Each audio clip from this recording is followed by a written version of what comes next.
Hello, everybody. Welcome to Let's Talk Football. My name is John Halpin alongside Chris Palmer. Chris Palmer, Merry Christmas, my dude. Merry Christmas, my dude, and a happy upcoming New Year to you. Yes. We wish everyone we hope you had a wonderful holiday season, Christmas, Hanukkah, Kwanzaa, all the great holidays. And we also wish you a very happy New Year going forward. But with that being said, we have business to get to. Yes, this past week was a lot of fun. It was insanity on some ends, some real questionable endings at the end for some as well.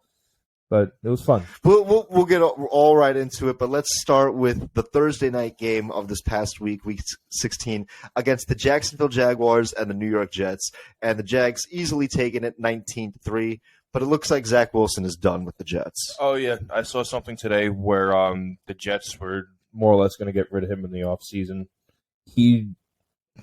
What a bust. We'll get into that in the offseason as it goes on. But let's move on to the Ravens getting business done over the Falcons, 17-9. So honestly, surprised that we won, but I'm happy we did. Yeah, good solid win. You guys needed that win. That was a must-win game for you guys, and a game you should have won. Yeah, and with that and a Jets loss and a Patriots loss, we clinched the playoff spot. So the Ravens will be in the playoffs. Who they play, that's yet to be determined. But let's move on to two teams that are hopeful to make the playoffs, and the Detroit Lions and the Carolina Panthers. And the Panthers just absolutely pounding the ball, 37-23 over the Lions. Hey, the Carolina still has a shot at that division. They might be a playoff team. It's crazy that this league is still wide open and there's 2 weeks left. I know. Really, but Detroit, man, it's every time we vote for them, they fucking lose. I know. Crazy. I can't get a pulse on Detroit, but nevertheless, let's move on to the Chiefs getting it done over against the Seattle Seahawks, 24-10. Good win by Kansas City. Good win by Kansas City. Kind of expected. Kansas City's ready to win a Super Bowl.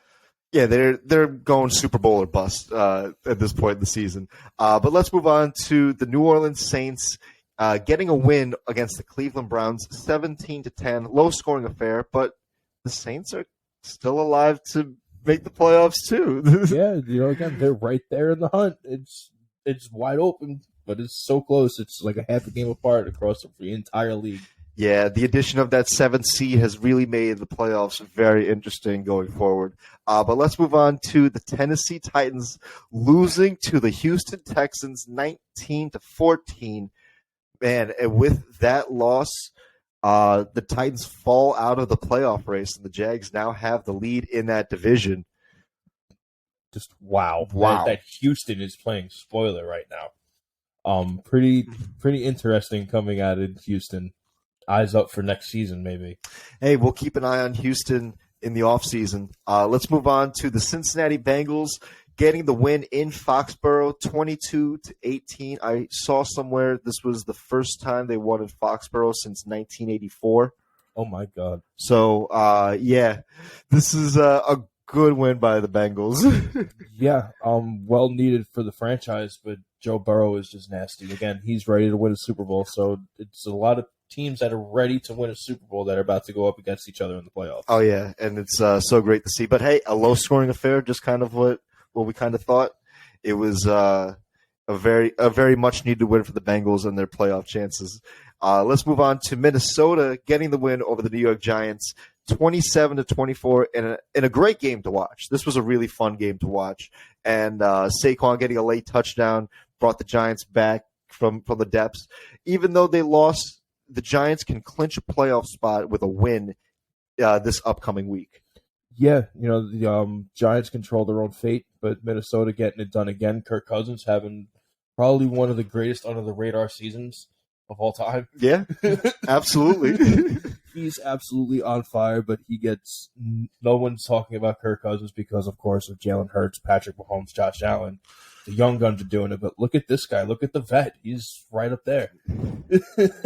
Yeah, Kirk Cousins is having an unbelievable year, and if the Eagles weren't doing as great as they were, hell, the Vikings would be a first seed in almost any other year. 100%. But let's move on to the Buffalo Bills getting it done against the Chicago Bears, 35-13. Woo, in a cold day in Chicago. Bills got it done, and they have a big matchup ahead this upcoming week against the Cincinnati Bengals on Monday night primetime, and that game is going to be colossal. Yeah, that game is going to be very important, but I'm glad you said that it was cold, that game, because this past weekend actually went down as, I think, top 5 coldest weekends in NFL history. Woo. That is unbelievable to think about. Because out of all the games, I think it was a total of 7 or 8 games had sub-zero temperatures without the real field. Yep. So, and I believe in Ohio, it was Cleveland actually, with the wind chill, it was considered a polar experience to be on that stadium. It was negative 35 with the wind chill.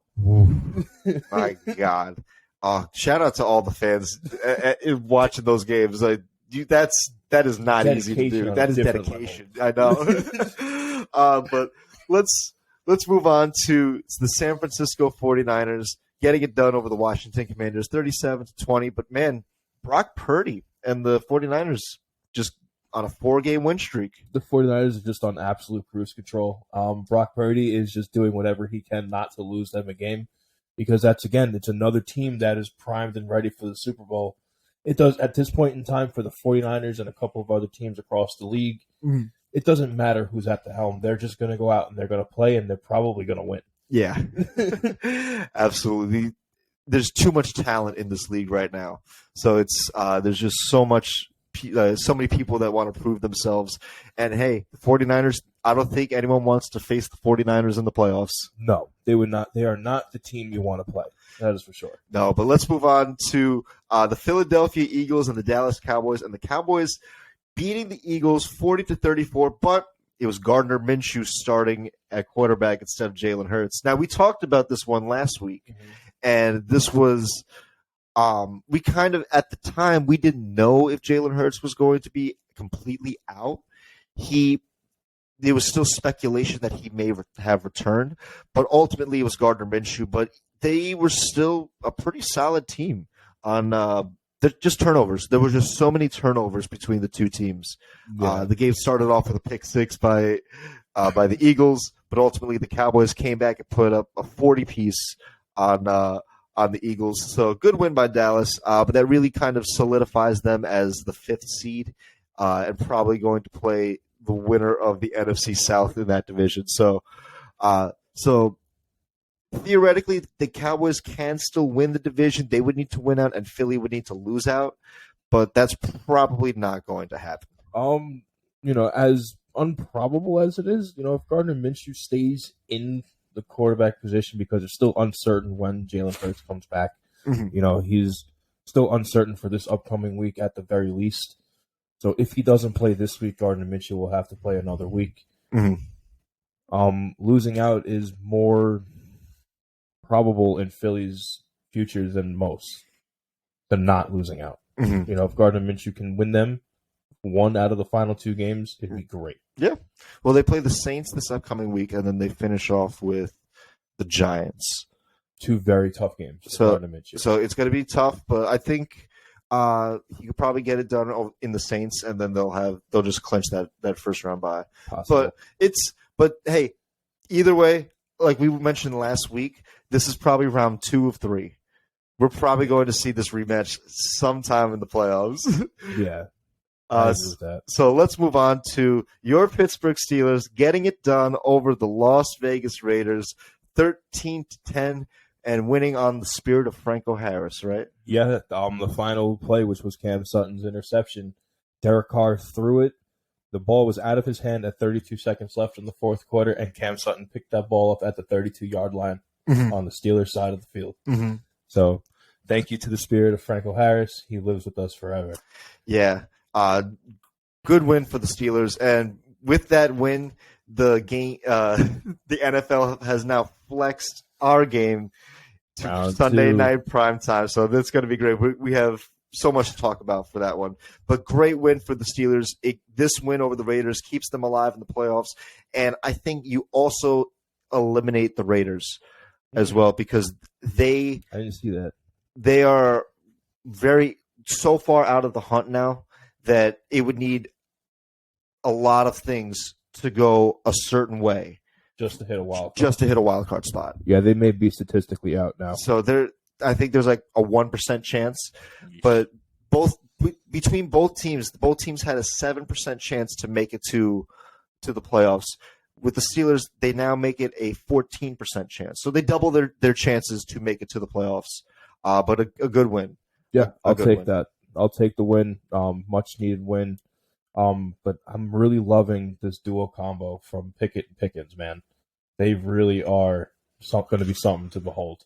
Pickett and Pickens. We'll get all into that in this matchup for this week. But let's move on to the Christmas Day games, starting with the Monday, the 1:00 game. The Green Bay Packers and the Miami Dolphins, and the Packers getting the win, making the comeback over the Dolphins 26-20. Yeah, but did you watch that fourth quarter? Oh, I did. That was a horrible fourth quarter by Tua. But the horrible fourth quarter comes out. You look at what happened before him when he smashed his head, and he had to play through it the rest of the game. And he is now. It has been confirmed he now has his third major concussion of the year. In the same season. That's so crazy to think about. It's heartbreaking to think about because he's only 22 years old. Yeah. And oh man, Tua, we wish you the best, man. Think about your life, man. This is just a game. But no one enjoys this. Yeah, no one enjoys that. You know what else? No one else enjoys big blowouts by the Rams on Christmas Day against the Broncos. Oh my God! What a game this was. The Rams coming away with the win, 51-14. Man, there's just a lot of uglies in football. It's ugly when players get hurt, but in the game itself, it's also ugly when teams are just bad. You know what this shows me when it comes to Denver? They've given up.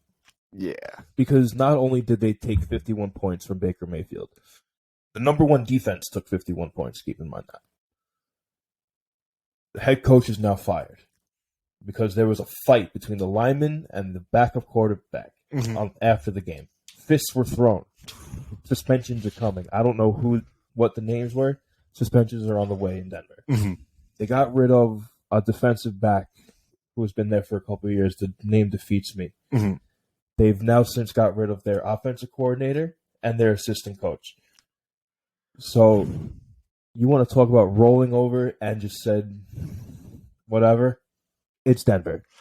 Ted, we're so sorry, man.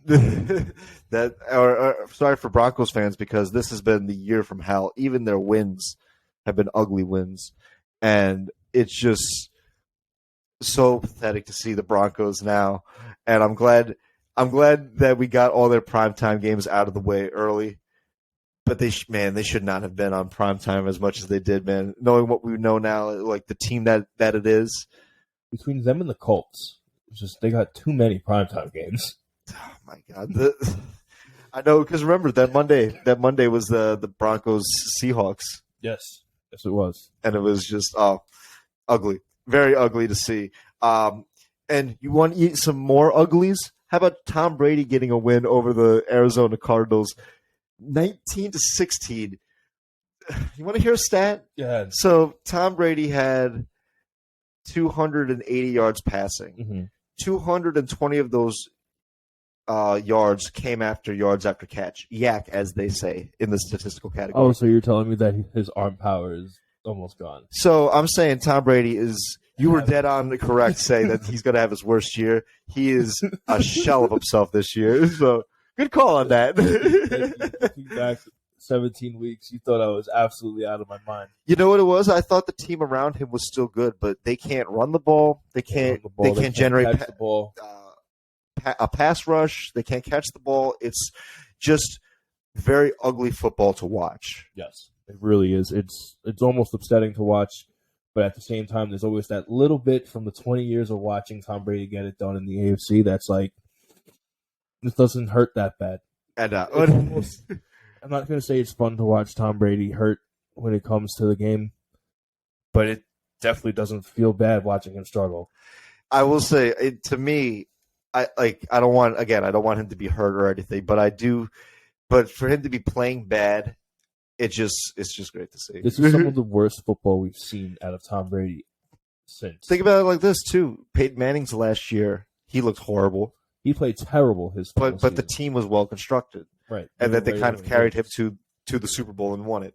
So, I mean, but this Bucs team is not the same as it was 2 years ago when they won the Super Bowl. No, but This they is also had their ace in the hole, Gronkowski, 2 years ago. Yeah. He was the ace in the hole for Tom Brady, and I won't be swayed. No, I know. He absolutely was. But let's move on to well, you mentioned the Colts before. Well, they played on Monday night against the Chargers in just a game that was not even close. The Chargers winning 20-3. Man, the Colts have a lot to do this offseason. They are just as ugly as the Broncos. They're the two ugliest teams, but shout out to the Chargers clinching a playoff spot. Justin Herbert makes his playoff debut. Yes, he does. Gotta love to see it when it comes to the young quarterbacks making the playoffs. I think no matter who he plays to, I think that's going to be such a great matchup because Chargers, they're getting hot at the right time. They're hot and they're healthy. They're hot and they're getting the most sense. And they won this game without Joey Bosa. Joey Bosa comes back this week.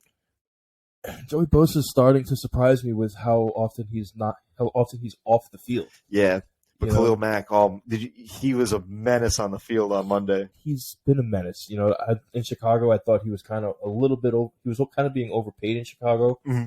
Now he went to the Chargers, and he's found a new light. I love Khalil Mack on the Chargers. Hey, it's so great to see great players on great teams playing great football. Yes, it really is. So, with that being said, that was the Week 16 recap. So let's move on to the game that we want to talk about, and that is the Ravens and the Steelers. Round 2 slated to prime time. Oh, this is going to be so good. But I know you wanted to say something first. You wanted to give a shout-out to someone? Yeah, shout-out to my buddy Jamel Goodrich. We are co-workers. He's going to be at this game on New Year's Eve when we play. So shout-out to him. I hope you enjoyed the game. I'm going to be looking for you, but I don't know where your seats are. So if they do a camera pan, I'll be looking for you. Hey, enjoy that game because that game is going to be colossal for not just between these two franchises, but just what it means in the playoffs as well. Because this game has now been flexed to the Sunday night primetime game. Mm-hmm. It's almost like they were watching our previous episode on this. Yeah, it's almost like they were listening to us when we said that we didn't get a primetime game. Because now it's deservedly so, and it's not for the reasons that we thought about prior. The Ravens have actually floated their own since Lamar got hurt, and we actually clinched a playoff spot, as we mentioned before. But this is the game for the Steelers, because if you lose this game, I believe you eliminate yourself from the playoffs. It's possible, and if we do win again, going to 8-8, which no one saw this year, coming back to 500 after starting as bad as we were, starting 2-6, 2-6 to come back 8-8. Mm-hmm. Back end. With one more game left to seal the deal and make a final wild card run. Mm-hmm. Both of which division games, though, which is ridiculous. Well, you're 7-8 now. This one brings you to 8-8. Then we have to do one more to go 9-8. 9-8, and then, but we did talk about the Dolphins and the Steelers, and they played Sunday night primetime a couple weeks back, like week 9 or 10 or something like that. And the Dolphins ultimately won 16-10. So it's like you are basically competing for against the Dolphins for a playoff spot. Because it's pretty much with the Ravens clinching and the Chargers clinching, probably both wild cards apiece. That leaves that one other wild card spot available. So it's either going to be the Dolphins or the Steelers. Mm-hmm. Mathematically, the Raiders are still in it. The Titans are still in it. But not as much as the other two. Yeah. So, but like this game determines whether the Steelers make it to the playoffs or not. Right. And, this game is huge. And I'm so glad they moved it to prime time. It always comes down to the second game of the year. We talk about this to freaking nauseum when it comes to these two teams. Every game matters. Every year, game 2 comes down to it. One team needs to win to make the playoffs. It's been like that for years. Game 2 decides the second team's fate. year in and year out. Or both teams' fate. You're right. Yep. 100%. You're right. There's just too many that just flash in my mind. I remember one that comes to mind was also around this time of year, around Christmas weekend, probably on Christmas Day itself, Ravens Steelers in Pittsburgh. And it was the play where Antonio Brown stretched out onto the goal line and got that. Was that and that 2014? 2014, 2015, but it determined who won the division, essentially. And the Steelers just won it. And now the Ravens right now, we still have a shot at the division, but our shot really determines based on that not only the Monday night game between the Bills and the Bengals, but also next week after week 18 we play the Bengals. Right. So if we win against the Steelers and the Bengals lose to Buffalo, you guys could. If we win out, Bengals lose out, we get the division. Someone comes to Baltimore. Right. For the Steelers, even if they win this game, they're definitely going to be a wild card. So the Steelers have to travel to either Buffalo or Kansas City if they were to keep their playoff hopes alive. But like you and I were talking about off air, out of those two teams, again, this is all hypothetical. We need to get past you guys this week. You guys having Tyler Huntley again this week kind of helps. But if it were to come down to Buffalo or Kansas City, depending on who took the second place spot, I'd rather take Buffalo. Mm-hmm. I'd 100% rather take Buffalo. Why would you take Buffalo? I would take Buffalo more so because of the injury to Josh Allen is really starting to affect him now. Mm-hmm. And like you and I were talking, you brought this point up that what you see with Buffalo is kind of their entire identity. Mm-hmm. Lack of an offensive line, offensive run game. Sorry, their offensive line is good in pass protection mostly. Josh Allen, it's theoretically he's just going to throw one or two really bad throws throughout the game. Mm-hmm. And that's where our defense comes in and can really capitalize there. Mm-hmm. If you can't pass protect against our defense every single time, your quarterback will go down. Mm-hmm. And he will go down hard, and the ball will probably be turned over. Especially you guys have a healthy TJ Watt, or relatively healthy returning from injury TJ Watt. But he's always a difference maker. You see, I'm going to give him a shout-out for making his fourth Pro Bowl this year. But the thing is, even though for missing a lot of games too, missed a lot of games, and that's why my head really scratches. Because you know who we actually X'd out of that? Alex Highsmith. And I'm going to give him a shout out because he should have gotten a Pro Bowl this year. He bore the weight while TJ Watt was out, and he walked away with 11 sacks. 11 sacks this year. He has 60 plus tackles. So he is, in my opinion, as good as TJ Watt is. We all know him to be great. Mm-hmm. He missed too much time to even be a thought for a Pro Bowl. Alex Highsmith took that. He should have took that in full stride and went with it. That's what I think. But them two as a duo going into this week, I love it. I love the way Alex Highsmith has developed as a player this entire season. Yeah, I'll be honest. I do want to give a shout out to Alex Highsmith. He has had a phenomenal year. This is his third year on the Steelers, and it's by far his best statistical year because he's just been seeing so much time on the field, as you mentioned before. So your defense is now getting healthy and playing right at the right time. It's everyone's to get Minka's back. Your cornerbacks are healthy, or relatively speaking, but everyone's playing focused and everyone's determined. And that win against the Raiders on Christmas Eve, like dedicated to Franco Harris, like that really changes like the mindset of a team, because it's exactly what we talked about last week, where it's like it just takes one game for a team to buy into itself. It's like, no, look, we can do this. Right. We can absolutely do this. And there's not a doubt in my mind that the Steelers are walking into Baltimore on Sunday and say to themselves, no, we can do this. We can absolutely do this. Well, I would absolutely hope so, because I'm glad you've actually brought up that when it rains, it pours in Pittsburgh, man. It was just today that I saw that a member of the Rooney family passed away. Mm-hmm. For those who don't know, the Rooney family are the owners and board members of the Steelers franchise since the early 1930s when they were a thing. They started, well, when the 50s, I believe, when the Steelers became a team, something around there. They were the first owners, the Rooney family, Arthur Rooney Sr. Yeah, they were the original owners of the Steelers when they came into to the NFL at the time around the 1940s or so. Yeah. So the Steelers are just a historical franchise, but they are basically the people that have brought them to football royalty. Right. Throughout the entirety of their existence. Yes. So I'm going to give a shout out to the Rooney family.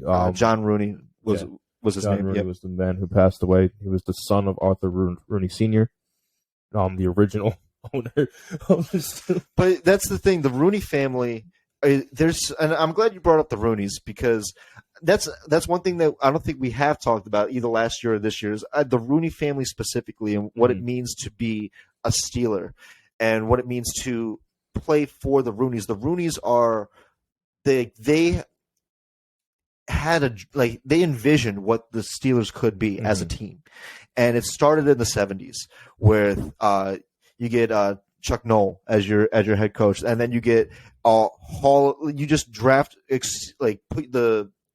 focus in on, it's like, look, we have an idea, an identity of what we want to do. We are going to be a hard-nosed defense, a historically great defense that no one wants to play, and we're going to hurt. Mean Joe Green and Jack Lambert, Mel Blount, and then on offense you have offense that's way ahead of its time. Oh, too. Sure. Operated by Terry Bradshaw, Franco Harris, Lynn Swann, John Stallworth, and there's just they had an identity on what they wanted. It took 40 years to make it.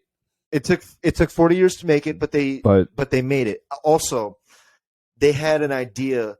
The Steelers, they only have a few head coaches in their entire existence. They have three. Chuck Noll, Bill Cowher, Mike Tomlin. Well, since 1971. Yeah. 1971, Chuck Noll was... so they've had just those three. Mm-hmm. And to be one of those three coaches, it's like you're almost a Rooney yourself. Yeah, because much. The family has taken you with open arms and say, look, we believe in you. We believe in the vision of the team that you want to create. And we will put all our faith in behind you. And it paid off, because every coach that they had since 1971, those three have all won Super Bowls. Yeah. And so Chuck Noll with 4, Bill Cowher with his 1, Super Bowl 40, where it was the Steelers and the Seahawks in Detroit. That was Jerome Bettis' last game. And then Mike Tomlin a couple years later with Ben Roethlisberger and his second year, Santonio Holmes, the catch heard around the world, Arizona, James Harrison, Troy Polamalu, all the greats. It's like, James Farrier. Each of these coaches for the Steelers have a vision on what the Steelers can be and what they want to do, and their guiding philosophy on how to play football. And I think that Mike Tomlin has always had that his certain philosophy on it, and the way he wants the Steelers to be. And now the Steelers see their vision has now aligned up with Mike Tomlin. It's like, look, we know what we can be. We can be great. We can be a great defense. You guys have a great defense. Just if everyone's healthy at the right time, no one's going to want to play that. Right. Again, got to shore up your cornerbacks, though. And then, boom, that's it. Your front seven's golden. And then on offense, it's like, okay, now you're starting to develop the players that you want to invest in, because you can see it's like, look, Kenny Pickett, he's been playing really well. He's not great. He's not been playing like phenomenal or great. He's been playing good enough to win, and that's what Mike Tomlin wants. Like, we're going to play hard-nosed defense. We're going to run the ball, and they've been giving Warren his touches more as the weeks have gone. Warren, I've been talking about him. I like Jalen Warren, man. I like the combo between Najee Harris and Jalen Warren, and I like Kenny Pickett, and we're actually starting to invest in Kenny Pickett, like you were just talking about. We have a first-round draft pick this year, and there's an idea that it's going to go to a wide receiver that played in Pittsburgh with him, and they accumulated 18 touchdowns and over 5,000 yards receiving between the two of them while they were in Pittsburgh together. So, getting him with George Pickens is clearly our number one. You put George He's Pickens a scary at number man. one. He's a scary dude, man. He catches everything he gets thrown to. So you put him at the 1. You test the waters with this guy at the 3, put Deontay Johnson down at 2. Mm-hmm. The chemistry is there between this kid from Pittsburgh and Kenny Pickett. His name defeats me right now. I looked it up earlier. Throw him at 2, put Deontay Johnson at 3. Mm-hmm. Then you have Frymouth, the tight end. You use the rest other draft picks. Mm-hmm. You pick up another tight end. You pick up a cornerback. Then you pick up a left tackle. Boom. There's your draft. And that's normally when you look at the formula for the Rooney family when it goes into the draft. Historically, it's let's listen to our playmaker. And that usually comes down to the quarterback. It's how can we help him put points on the board. Mm-hmm. Our front 7, we will do what we can to not have them move down the field. Mm-hmm. Cornerbacks might need help, but that's where our safeties come in, i.e. Micah Fitz. Mm-hmm. We may also draft another safety this year. There's a couple of really good safeties coming out of college this year. Mm-hmm. We drafted another safety. We drafted one this past year. It's unfortunate he got hurt twice this one year. One, he didn't get until week 9, got hurt. That game was back out. Hasn't played since. Mm-hmm. Maybe have to try again with the safety.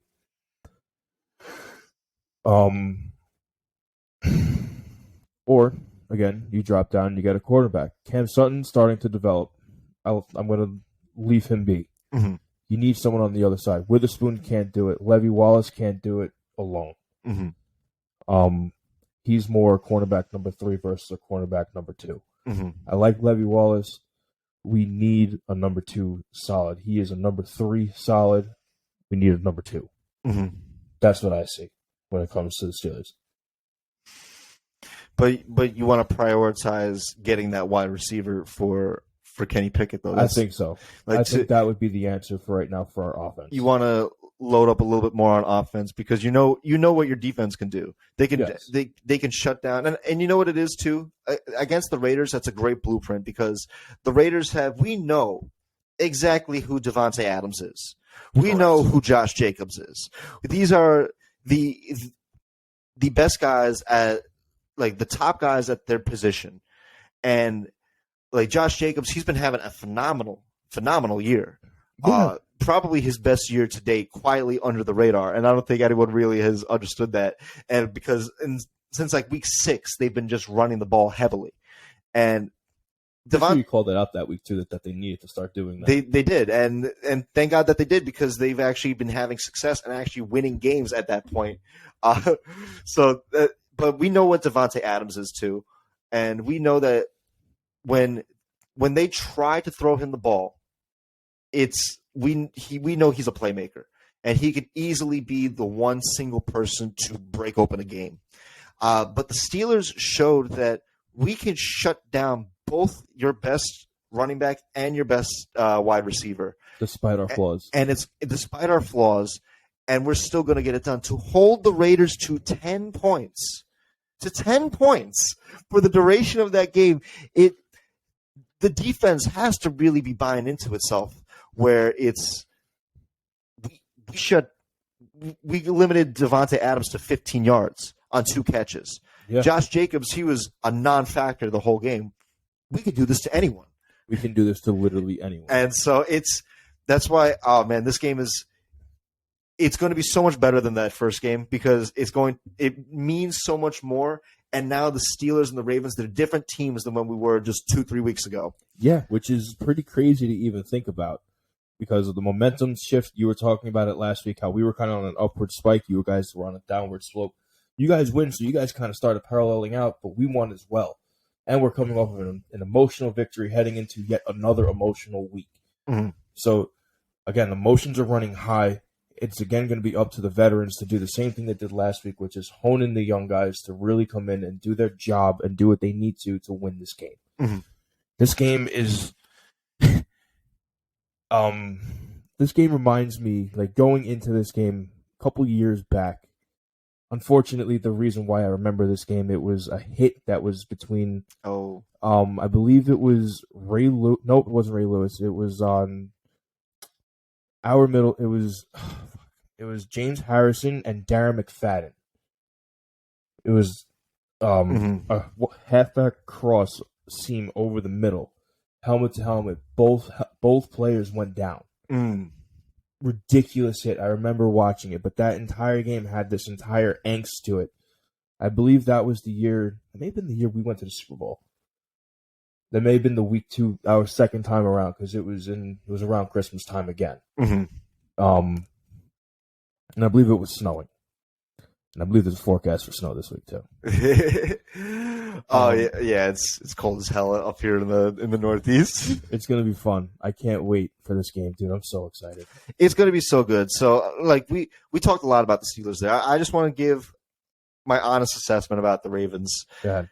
And okay, look, guys, they're my team. They'll always be my team. But I've accepted the fact that just because we have made the playoffs, we are out. We are completely out in the first round.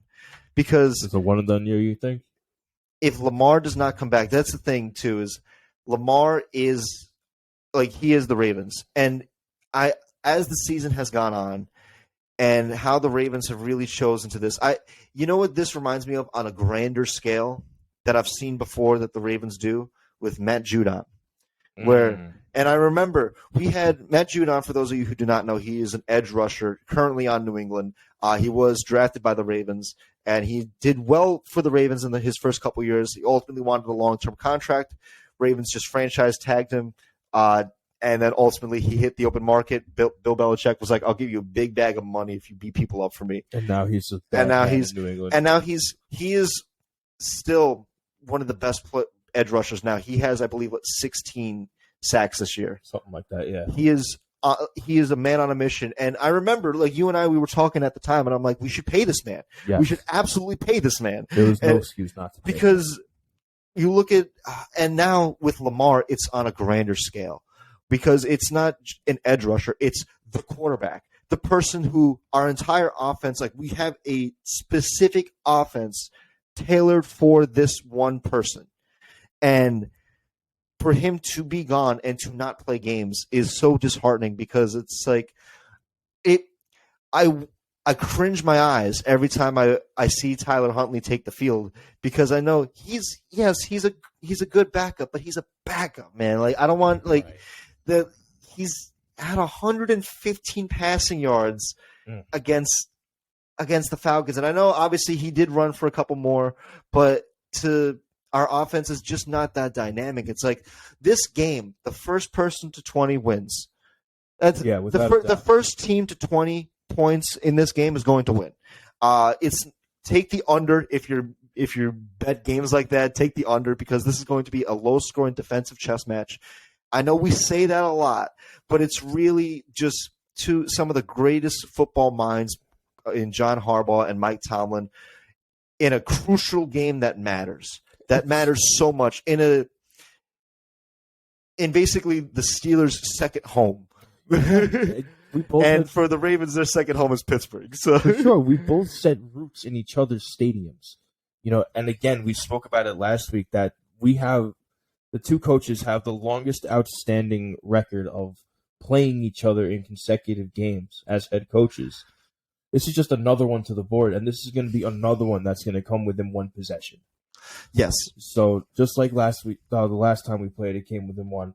This time around, it's going to come within one. It's going to be insanity when it comes to just how tight this game is coached. Yeah, this game is going to be so tight. But man, I don't feel. I will say this though, I'm confident in our running game, and I think that we could definitely run the ball effectively. Gus Edwards, I love to see Gus Edwards. He's back from injury. He played last game, so he's going to be a big factor in this game going forward because that's also going to take away pressure from the pass rush that we know it's coming. We know TJ Watt's coming, but if we run the ball, it makes them play on their heels a little bit. We got Gus Edwards and Kenyon Drake. Shout out to Kenyon Drake this year. He has been an underrated player for the Ravens. Like, he has been our primary runner aside from obviously, Lamar, but he gets it done. He really gets it done he's kind of, I like Kenyon Drake. you know what it is he plays the same role as Jaylen Warren. It's those, I'll get the yards you need. those tough yards that you get. But those 2-3 yards that no one really pays attention to. Right. But the ones that keep the drive alive. And I'm very confident in our running game. And since getting Roquan Smith, Your defense is unbelievable. our defense has been phenomenal. He's a perfect fit, and I hate he's saying it. a perfect fit for the Ravens. And because now it's like, look, we have a middle linebacker that can really rush the passer. Patrick Queen, he's better in coverage, but he can't really rush the passer. And so now you play with Roquan Smith and Patrick Queen, and now Marlon Humphrey. Marlon Humphrey has turned it around this season. He has been getting it done because no one's really challenged him to go over the top. So everything's in front of him. And man, I'm not sure if you saw last week, but he got one of his famous punches in the football. I saw for that fumble. Like, he just, bam! I saw. We're going to see that. It's going to happen to someone. We're just going to see a fist fly for this football. If he's going to try it on George Pickens, and that's going to be the last thing he does. That's a great matchup to watch. That's the matchup it's going to be. Number 14 on the Steelers, number 44 on the Ravens. That's watch absolutely for that. what it's going to be. Mm-hmm. Because it's the biggest man on the field on the offense versus the toughest man on the defense, which is Marlon Humphrey. Mm-hmm. He is the toughest man on your defense. Oh, 100%. And that's just there's nothing close. Mm-hmm. Shout out Marlon Humphrey. I have love for Marlon Humphrey. He's really good. And Marcus Peters, I don't know what to expect from this man. Yeah, but Marcus Peters should have left the league a while ago. He's a couple of years overdue, I feel. For me, every time I look at the defense, I'm looking at Marcus Peters every time because he will just give up a massive play at the worst time, and it's like, bro, it's going to happen. I've seen it on primetime games too often for the Ravens, and it's just, where's number 24? He's behind him. He's getting burned, right? He's getting burned, and that might actually wind up being the matchup is Pickens and Peters, where that's a mismatch of the game. It might be. It depends on how the Ravens want to line it up. I know the Ravens don't dedicate Marlon to a specific player. We play zone. Right. We play zone, and I think honestly that's probably the best defensive plan to play against the Steelers is play a lot of zone coverage. If if you run us out of zone, so be it. But we're not going to let you try for anything glamorous downfield. Okay. These drives, both teams, whoever can really sustain drives is going to win. Because It's going to come down to who can make 8 to 10 play drives. 10 to 12. 10 to 12 if necessary. Chewing up 7 minutes at a time. Correct. Taking a full quarter to get a field goal. But it'd be well earned. And again, this is a low scoring chess match. Man, I'm just so happy this is prime time, man. Because it's so deservedly so. Because again, it matters so much to both of these teams. Yeah, without a doubt. Everything is on the line. It's pretty much decide your own fate for both of them. Especially because the Ravens are already in. You guys clinched the playoff spot, right? Yeah. You guys are already in the playoffs. Yep. But you guys lose another division game, mate. That doesn't bode well. Well, if we lose to you guys, I think it takes us out of that divisional game or that game against Cincinnati. I think Cincinnati would then just take the division. Clinch, right. Yeah, they would take the division, and someone would then go to Cincinnati. It could very well be the Ravens again. We could play Cincinnati twice in a row, back-to-back weeks. Which would be absolutely astronomical. It's happened before. Teams have done it. Yeah, for sure. The year that the Browns beat the Steelers, they played that last week. That's right. Yep. So that is right. But man, I think honestly, what I want to see from the Ravens is what I saw from the Steelers on Christmas Eve. I want to see a team win a game and buy into their culture. I want to see the Ravens be like, look, Lamar's out. Tyler's our guy. We could still win games. And we could win games, not pretty. They're not going to be pretty games, but we can keep ourselves in these games. And the fact that now that we could really lean on our defense. It's like the 49ers minus the polish. Pretty much. Right. Pretty much. And I honestly, and that's a good assessment there. I would really say that. We're probably like You're an unpolished 49ers team. And but yeah, you guys are well performed and ready to make. Like we always said with the 49ers, they were just something was missing. Mm-hmm. This year, it doesn't matter. Again, as you can tell, even with Brock Purdy, it does not matter who is at the helm to win. Mm-hmm. You guys are right there. You're ready to win games, but at this point in time, it matters almost too much at who's at the helm. Yeah. Yeah. Which is fine and understandable for this league. Like, again, everyone correlates and wraps themselves around the guy, mm-hmm. The franchise quarterback. Mm-hmm. Lamar is your guy. That's fine. But it comes at a price of going into depth, and that's where the Ravens and Steelers have always differed. You guys have your guy. We had our franchise guy for years, but even when he was hurt, I'm talking about Ben Roethlisberger now, mm-hmm. in the past, we had quarterbacks that did enough to win us a game. Mm-hmm. Tyler Huntley, you see red flags all the time. I do, yeah. Even when Mitch Trubisky is on the field, you know what you're going to get. He can possibly win us this game. I don't like Mitch Trubisky. I have no love for him, mm-hmm. But what you see is what you get. He has the capability of winning a game. Mm-hmm. Tyler Huntley, I don't know that I see the capability of really winning a game. He knows how to play not to lose versus playing to win. Yeah. Well, I would say the only pushback I would give on that is when that game he came in against the Broncos, where he couldn't lose the game because on that final drive that they had for like 8 minutes, they had was it a 92-yard drive for 8 minutes and just had to get the touchdown to win. Right. And he ultimately was the one that ran it into there. So he has the capability to go out and win games. But is that an anomaly, or will that be a consistency with him? I don't know. But that's the thing is I don't really want to know because I don't want him to be the one on the field. You need to know. But at this point, at this point, he's the only one that's capable of getting on the field at quarterback for Ravens. Obviously, ideally, it'd be Lamar, but with Tyler Huntley being in there, what I see is he's kind of like the diet Lamar, if that makes sense. and what I mean is he has all the attributes that Lamar has, where he can throw a very tightrope ball when he's passing, but obviously not as tight as Lamar. He could run effectively, but not as much as Lamar. And they both of them have struggled, like at times, really struggle passing the ball.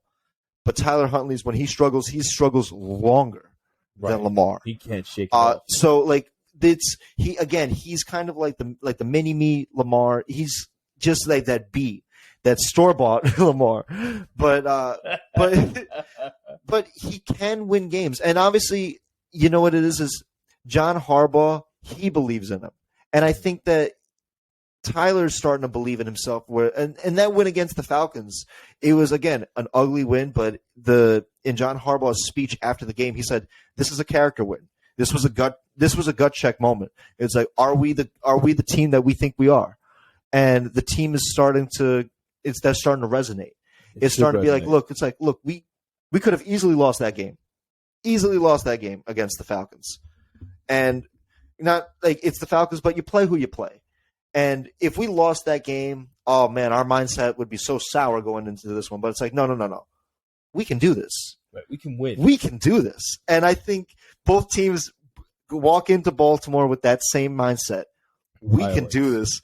And it's that unstoppable force meets that immovable object. It's just, once again, here it is. We're looking at each other. You're in my freaking way, and I'm not going to let you move on both ends. I'm not going to give an inch, and I'm not going to take anything from, take what you can, give nothing back. Yeah, absolutely, absolutely. This game is going to be so much fun. It's going to be so great. So, do you have any final thoughts on this game? My final thoughts is just, again, this is going to be a very emotional game. Got to keep it together throughout the entirety of the game, and I'm ready for another chess match. Oh, this is going to be so good. So, Everyone, we hope you enjoy this game. We certainly will.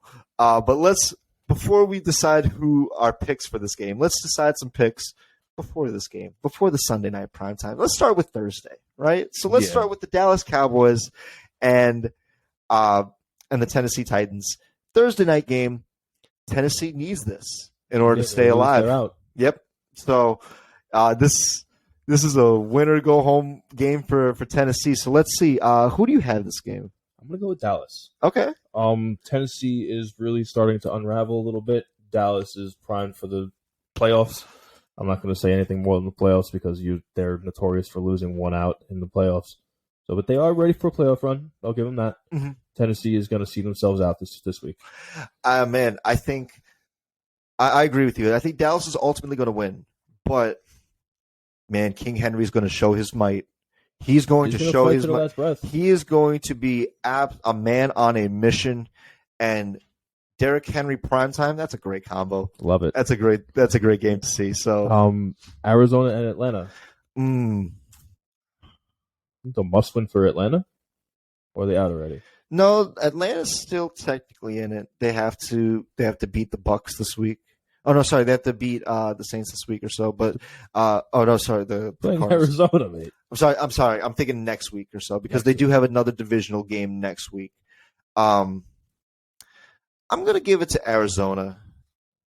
I didn't think they looked too bad, and I think honestly, with the announcement of J.J. Watt retiring, I think now Arizona has a little something to play for.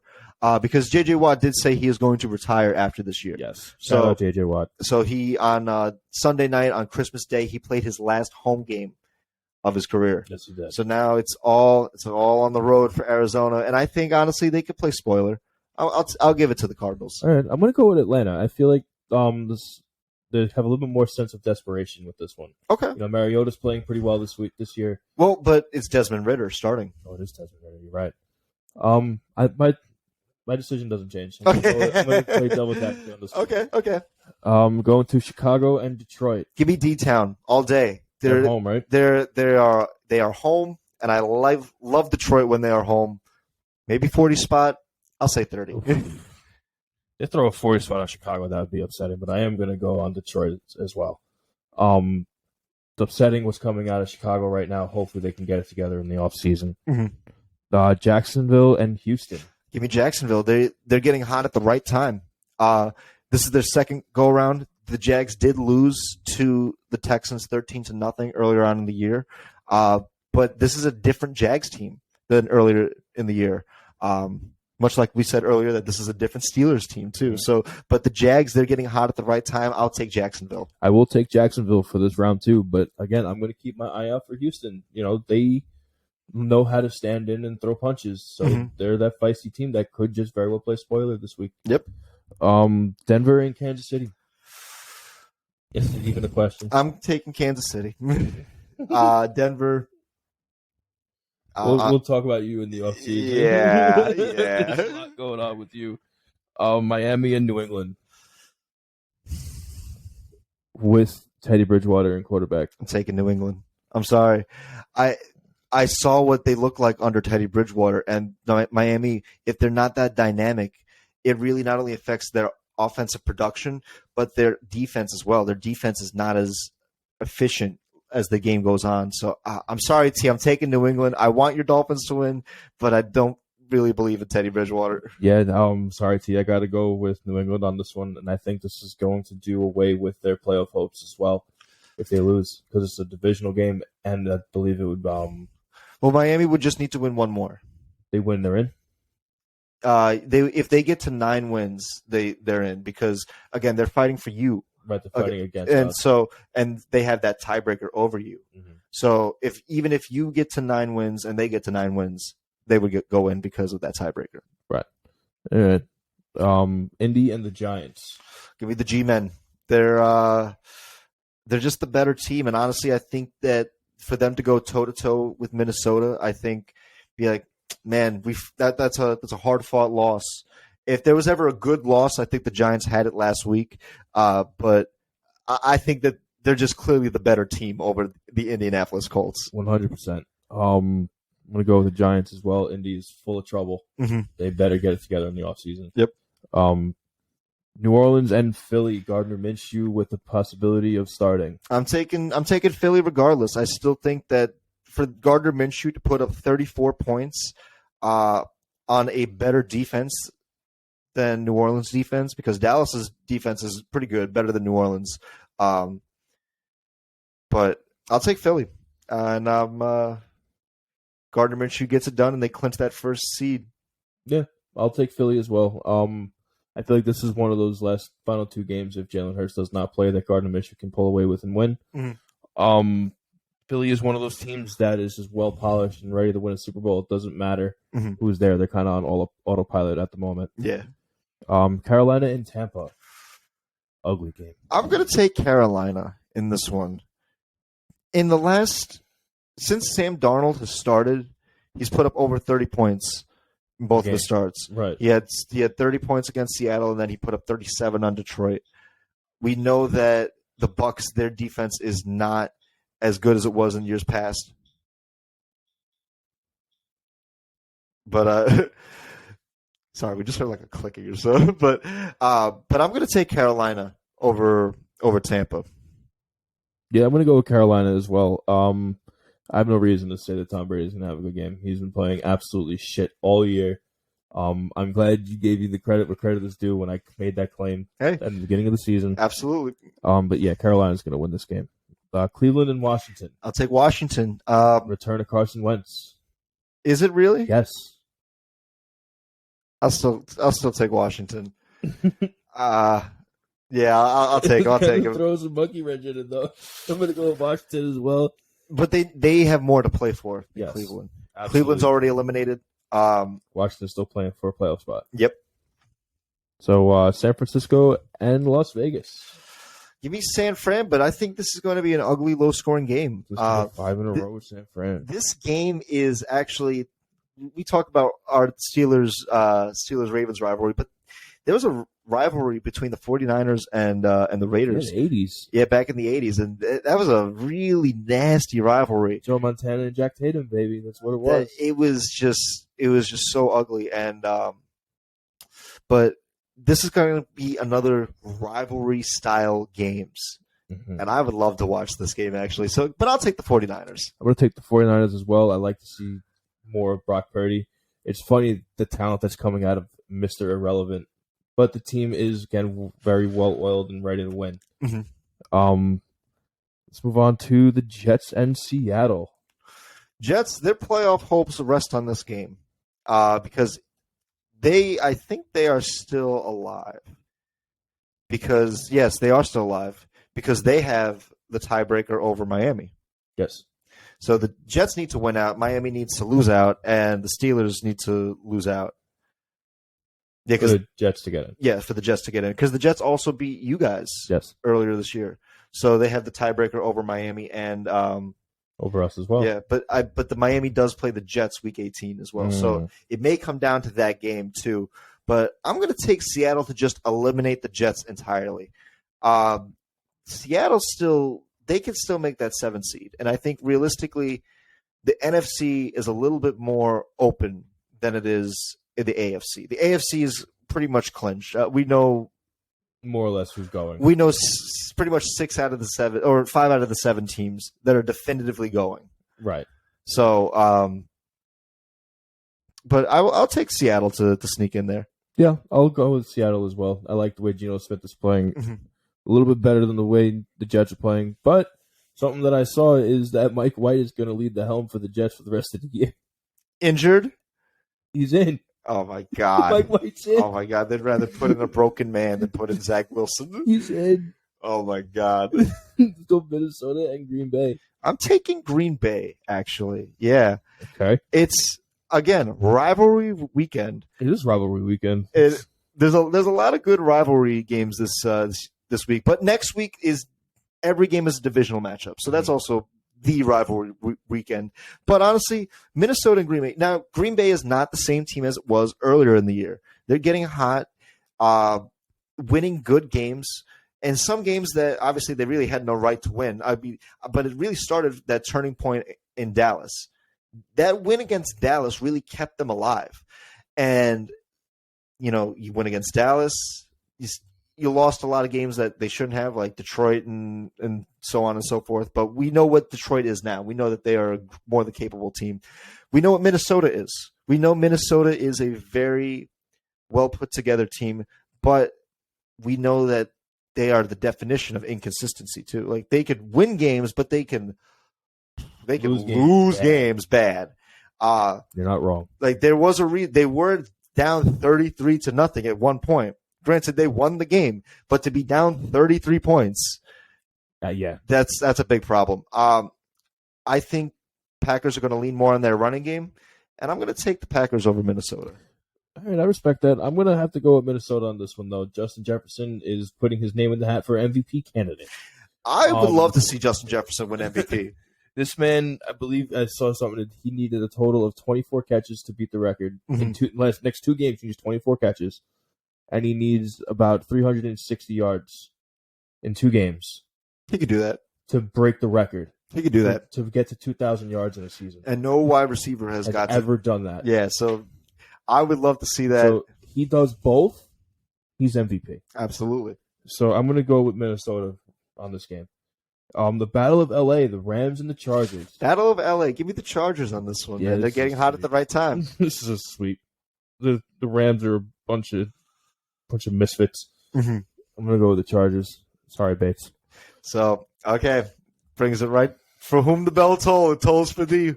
Who you got? Ravens Steelers. I'm gonna go with Pittsburgh. I can't not. Man, it's round 2. What do you think this is? I know it's not a question. I'll take the Ravens on this one. I think again both wins really were big for both teams last week, and it just makes this game that much more important. Yeah. This game is gonna be so much fun. Yeah. And then the final game Monday night, Buffalo and Cincinnati. I know we wanted to talk about this game, but give me your thoughts on this game. Tell me, like, what do you see happening, and like, because this game is worth talking about. I see a possible barn burner, man. I think this could really turn out to be something to behold. Yeah. Oh yeah. I feel like these 2 teams really complement each other when it comes to the way they play. So that being said, the defense on Cincinnati has holes in the secondary. Mm-hmm. Josh Allen's hurt. He can't throw the long ball. That helps their secondary not having to go as deep as normal. Mm-hmm. You can bring Stephon Diggs in the middle of the field right to where they want him, and that's inside that front 7. Mm-hmm. That is a bunch of young, no-name players that are playing under the radar and going to be nasty for years to come as a unit. Mm-hmm. The lack of a run game is really going to hurt Buffalo. I'm going Cincinnati on this game. I think Cincinnati is going to win this game. Cincinnati is on a different level right now, especially this late in the year. They're playing healthy this late in the year, going into the playoffs. Yeah. They are – I don't think any team wants to play Cincinnati because they are just one of the top dogs in the AFC. It's just like the Chiefs, the Bills, and the Bengals are all just like – it's probably just going to be one of those 3 teams to make it to the Super Bowl. Yeah, because in the AFC, it's just going to be one of those 3. And it's just the fact that this game is colossal on Monday night. This is the final Monday night primetime game. This game is colossal. If the Bengals win and the Bills fall a game, then that means the road to the Super Bowl has to go through Arrowhead. And whoever they have to play in Arrowhead against Patrick Mahomes. Patrick Mahomes has never played a road playoff game. Who does that sound like?